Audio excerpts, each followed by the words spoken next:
नमस्कार बच्चों, YouTube channel शिक्षालय में आपका बेहद स्वागत है। मेरा नाम है रेणु यादव। बच्चों, इस YouTube चैनल के माध्यम से हम क्लास 9 से लेकर 12 तक की पूरी केमिस्ट्री और क्लास 10 की साइंस कवर कर रहे हैं।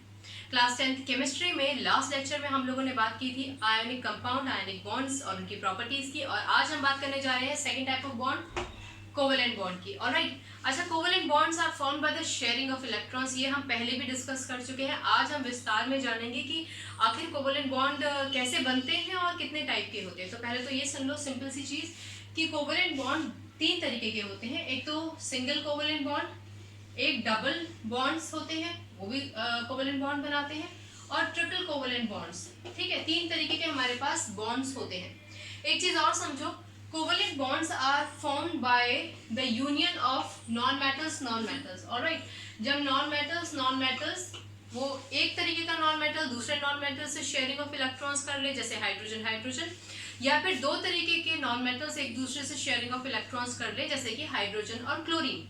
ठीक है, कहने का मतलब है कि जब नॉन मेटल के साथ शेयरिंग ऑफ इलेक्ट्रॉन करता है तो जो बॉन्ड बनता है that is the covalent bond. अब कोवेलेंट बॉन्ड नॉन मेटल्स के ही केस में बनता है, क्योंकि नॉन मेटल्स के बाहर वाले शेल में या तो 5 या फिर 6 या फिर 7 इलेक्ट्रॉन्स होते हैं। आपको मालूम है ना, जैसे कि अगर आप फास्फोरस की बात करें जिसका एटॉमिक नंबर 15 है, तो कॉन्फ़िगरेशन हुआ 2, 8 एंड 5, यानी कि इसके पास बाहर वाले शेल में 5 इलेक्ट्रॉन है, 3 इलेक्ट्रॉन की जरूरत है। अगर आप बात करें सल्फर की, एटॉमिक नंबर 16, कॉन्फ़िगरेशन 2, 8 एंड 6, यानी कि इसके बाहर वाले शेल में है 6 इलेक्ट्रॉन, और इसको कितने इलेक्ट्रॉन्स की जरूरत है? 2 इलेक्ट्रॉन्स की। अगर आप बात करें क्लोरीन की, जिसका एटॉमिक नंबर 17 है, कॉन्फ़िगरेशन है 2, 8 एंड 7, यानी कि इसके बाहर वाले शेल में 7 इलेक्ट्रॉन है और उसको 1 इलेक्ट्रॉन की जरूरत होती है। क्लियर? अच्छा, लास्ट लेक्चर में जब हम आयनिक कंपाउंड्स और बॉन्ड्स की बात कर रहे थे ना, तो हमने कहा कि एक मेटल नॉन मेटल को अपना एक इलेक्ट्रॉन दे देता है, लेकिन हमेशा ऐसा पॉसिबल नहीं होता है। तो क्या करते हैं, जब ऐसा पॉसिबल नहीं होता तो नॉन मेटल अपने ही जैसे नॉन मेटल्स के साथ शेयरिंग ऑफ इलेक्ट्रॉन कर लेता है, या फिर दूसरे टाइप ऑफ नॉन मेटल्स के साथ शेयरिंग ऑफ इलेक्ट्रॉन्स कर लेता है। ठीक है, ये तो रही थियोरेटिकल बात। प्रैक्टिकली आओ इसको समझते हैं। कोवेलेंट बॉन्ड की हम बात कर रहे हैं। अच्छा हाँ, एक चीज और समझ लो, कोवेलेंट बॉन्ड में आगे डिस्कशन करने से पहले एक चीज और समझो। किताबों में आप लिखा पाओगे inert gas configuration. Inert gas configuration पे मेरा एक सेपरेट लेक्चर है, वो भी आप देख सकते हैं इसको विस्तार में समझने के लिए। इनर्ट गैस कॉन्फ़िगरेशन का छोटा सा मतलब बता देती हूँ। इनर्ट गैसेस जो होते हैं ना, नोबल गैसेस होते हैं, जैसे कि हीलियम, नियॉन, आर्गन, क्रिप्टन। तो इनका जो बाहर वाला शेल होता है ना, भले ही वो के शेल हो, एल शेल हो, एम शेल हो, एटसेट्रा एटसेट्रा, वो एकदम कंप्लीट होता है, यानी कि उसका जो भी आउटर मोस्ट शेल है वो कंप्लीट होता है, इसीलिए स्टेबल होते हैं, इसीलिए ये इनर्ट कहलाए जाते हैं। तो जितने भी एलिमेंट्स हमारे पास हैं, भले ही वो कोवेलेंट बॉन्ड बनाए या आयनिक बॉन्ड बनाए, उनको क्या करना होता है, अपने आप को स्टेबल करना होता है। इसीलिए वो या तो कोवेलेंट बॉन्ड से या आयनिक बॉन्ड से अपने आप को किसी ना किसी से जोड़ कर रखते हैं। समझ में आया? इनर्ट गैस में एक सेपरेट लेक्चर है, आप उसमें विस्तार में देख सकते हैं कि इनर्ट गैस कॉन्फ़िगरेशन क्या होता है। एनीवेज, अब हम बात करेंगे कोवेलेंट बॉन्ड की। ये हम हटा देते हैं, इसकी हमें जरूरत इस टाइम पर नहीं है। अगर आप किताब में लिखा पाए कि covalent bond is formed because an element wants to attain an inert gas configuration, तो आप समझ जाओगे इनर्ट गैस कॉन्फ़िगरेशन का मतलब स्टेबिलिटी, यानी कि शेल को कंप्लीट करना है, स्टेबल करना है। ठीक है, अच्छा, हम यहाँ पे बात करेंगे सेम एलिमेंट्स के बीच में, सेम एलिमेंट्स के बीच में जो कोवेलेंट बॉन्ड बनता है उसके बारे में। ओके, एक एग्जांपल लेते हैं। हाइड्रोजन, एटॉमिक नंबर 1 है, यानी कि हाइड्रोजन के पास एक ही इलेक्ट्रॉन है। एक और हाइड्रोजन आता है, ऑब्वियसली उसका एटॉमिक नंबर भी 1 है, तो उसके बाहर वाले शेल में भी एक ही इलेक्ट्रॉन होगा। इनके पास सिर्फ एक ही शेल है, यानी कि के शेल है। के शेल में होने कितने चाहिए इलेक्ट्रॉन? 2, और है कितना? केवल 1, यानी कि उसको 1 इलेक्ट्रॉन की जरूरत है। इस हाइड्रोजन को भी 1 इलेक्ट्रॉन की जरूरत है और इस हाइड्रोजन को भी 1 इलेक्ट्रॉन की जरूरत है। तो ये क्या करेंगे, ये दोनों अपने अपने इलेक्ट्रॉन्स को शेयर कर लेंगे। क्लियर?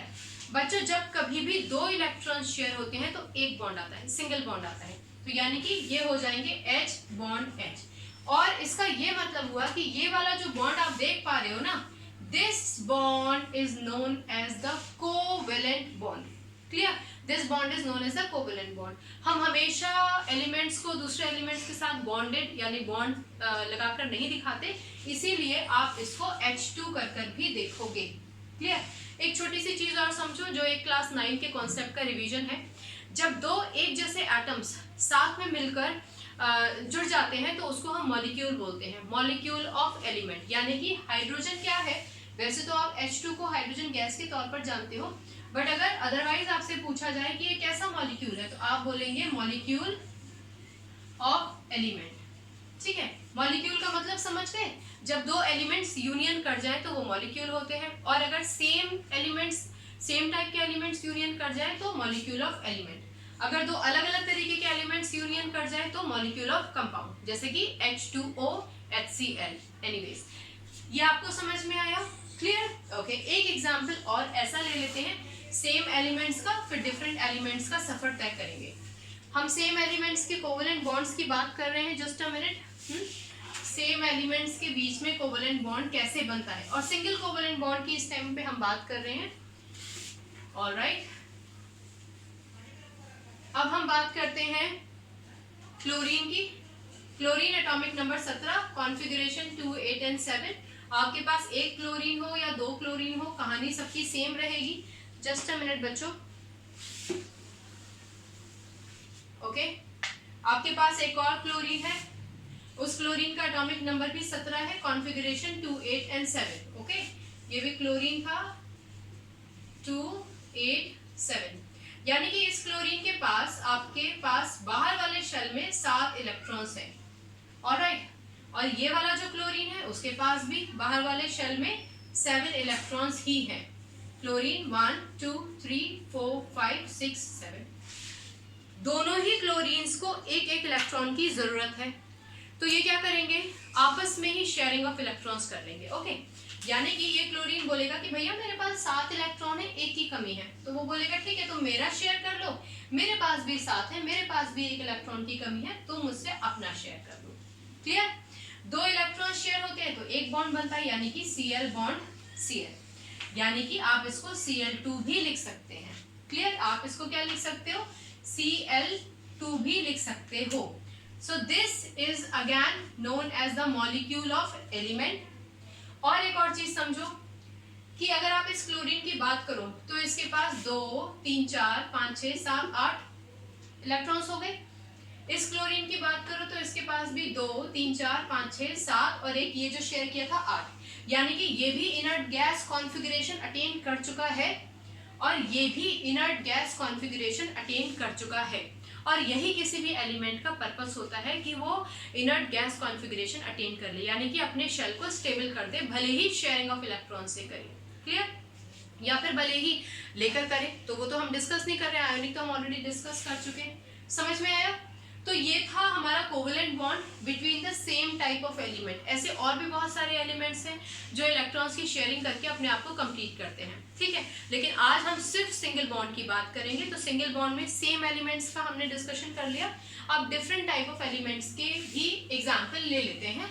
उसके बाद हमारा ये जो सिंगल बॉन्ड का सेशन है ये खत्म हो जाएगा, फिर हम बात करेंगे डबल और ट्रिपल बॉन्ड की। ओके, चलो अब डिफरेंट टाइप ऑफ एलिमेंट्स लेते हैं। Covalent bond is also formed by the 2 different type of elements, और ऑब्वियसली वो नॉन मेटल्स ही होते हैं। ओके, चलो हम बात करते हैं। जस्ट अ मिनट बच्चों, ये थोड़ा सा गीला रह जाता है ना, फिर इसमें जो लिखो वो दिखाई नहीं देता। Covalent bond, different type of elements,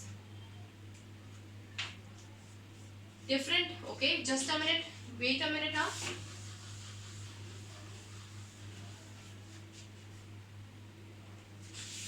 different elements, अगर आप डिफरेंट एलिमेंट्स लोगे तो क्या होगा, different, this is different. Okay, मान लीजिए आपने हाइड्रोजन लिया, एटॉमिक नंबर ऑब्वियसली एक तरफ आपने क्लोरीन लिया, एटॉमिक नंबर 17, यानी कि कॉन्फ़िगरेशन 2, 8 एंड 7, और इसका ऑब्वियसली 1 ही है। तो यानी कि ये जो हाइड्रोजन है इसके बाहर वाले शेल में सिर्फ एक इलेक्ट्रॉन है, जबकि जो क्लोरीन है उसके बाहर वाले शेल में 7 इलेक्ट्रॉन्स है। तो क्लोरीन हैज 1, 2, 3, 4, 5, 6, 7। हालांकि ये दोनों एलिमेंट्स एकदम डिफरेंट हैं, hydrogen is a different element, chlorine is a different element, लेकिन दोनों के पास कहानी वही सेम है। हाइड्रोजन को एक इलेक्ट्रॉन मिल जाए तो वो इनर्ट गैस कॉन्फ़िगरेशन पा जाए, यानी कि स्टेबल हो जाए, क्योंकि उसके पास एक ही शेल है, के शेल, उसके पास 2 इलेक्ट्रॉन होने चाहिए, है उसके पास 1। अगर हम बात करें क्लोरीन की, तो क्लोरीन के पास पास 7 इलेक्ट्रॉन है, अगर उसको 1 इलेक्ट्रॉन मिल जाए तो वो भी स्टेबल हो जाए, यानी कि इनर्ट गैस कॉन्फ़िगरेशन पा जाए। क्लियर? तो जब ये दोनों साथ में आते हैं तो ये बोलेगा कि भैया ऐसा है, मेरे पास 1 इलेक्ट्रॉन की कमी है, 1 इलेक्ट्रॉन अगर मुझे मिल जाता है तो मैं स्टेबल हो जाऊंगा। क्लोरीन की भी वही कहानी। तो ये दोनों तय करते हैं कि चलो इलेक्ट्रॉन्स को शेयर कर लो। जब शेयरिंग ऑफ इलेक्ट्रॉन्स होती है तो शेयरिंग ऑफ इलेक्ट्रॉन्स की वजह से ये जो 2 इलेक्ट्रॉन्स हैं ये शेयर किए जाते हैं। कभी भी 2 इलेक्ट्रॉन शेयर करते हैं तो एक बॉन्ड आता है, यानी कि hydrogen hydrogen bond Cl। Clear? तो ये जो बॉन्ड है ना, this bond is the covalent bond, याद रखिए। और अब जो हमारे पास HCl बन जाता है ये एक कंपाउंड है। ठीक है, तो आप इसको डायरेक्टली या तो कंपाउंड बोलोगे या फिर बोलोगे molecule of compound. Molecule of compound हमने बताया था ना, मॉलिक्यूल मतलब जब 2 सेम टाइप के एलिमेंट्स यूनियन कर जाए या डिफरेंट टाइप के एलिमेंट्स यूनियन कर जाए कंपाउंड बनाने के लिए, तो वो मॉलिक्यूल कहलाए जाते हैं। अब क्योंकि यहाँ पे कंपाउंड का जिक्र हो ही गया है, तो यानी कि ऐसे एलिमेंट्स, ऐसे डिफरेंट एलिमेंट्स जो शेयरिंग ऑफ इलेक्ट्रॉन्स की वजह से आपस में एक बॉन्ड बना लेते हैं और बॉन्ड बनाने के बाद एक कंपाउंड में कन्वर्ट हो जाते हैं, तो उन कंपाउंड्स को आप बोलते हो कोवेलेंट कंपाउंड्स। क्या बोलेंगे? Covalent compounds. ऑलराइट, यानी कि जिसके बीच में कोवेलेंट बॉन्ड होता है वो कोवेलेंट कंपाउंड भी बनाता है, वो कोवेलेंट कंपाउंड ही बनाता है बल्कि। क्लियर हो गया? चलो, ये तो थी बात डिफरेंट टाइप ऑफ एलिमेंट्स की। एक एग्जांपल और शेयर कर लेते हैं। हम बात सिंगल बॉन्ड की ही कर रहे हैं। सिंगल बॉन्ड में same type of elements discuss किए और अब हम डिस्कस करेंगे डिफरेंट टाइप ऑफ एलिमेंट्स। इसको हटा देते हैं, हम सिर्फ सिंगल बॉन्ड की में बात करेंगे। अगले सेशन में डबल और ट्रिपल बॉन्ड की बात करेंगे। ऑलराइट, एक एग्जांपल और ले लेते हैं। बहुत प्यारा एग्जांपल है, इसको थोड़ा सा अच्छे से रब कर देते हैं ताकि मार्कर हमें फुल सपोर्ट करे। ऑलराइट, चलो, आप लोगों ने सुना होगा CH4 के बारे में, ठीक है, या CCl4, कुछ भी ले सकते हैं। CH4 ले लेते हैं। Carbon atomic number 6, configuration 2 and 4। Okay, again hydrogen atomic number 1, एक ही इलेक्ट्रॉन है इसके पास। तो ये कार्बन, इसके पास 4 इलेक्ट्रॉन है, 1 2 3 4। ओके, अब क्या होते हैं, जैसे मैंने आपको बताया बहुत सारे हाइड्रोजन हैं, सभी के आउटरमोस्ट शेल इनकम्प्लीट है, सभी चाहते हैं कि उनके आउटरमोस्ट शेल कंप्लीट हो।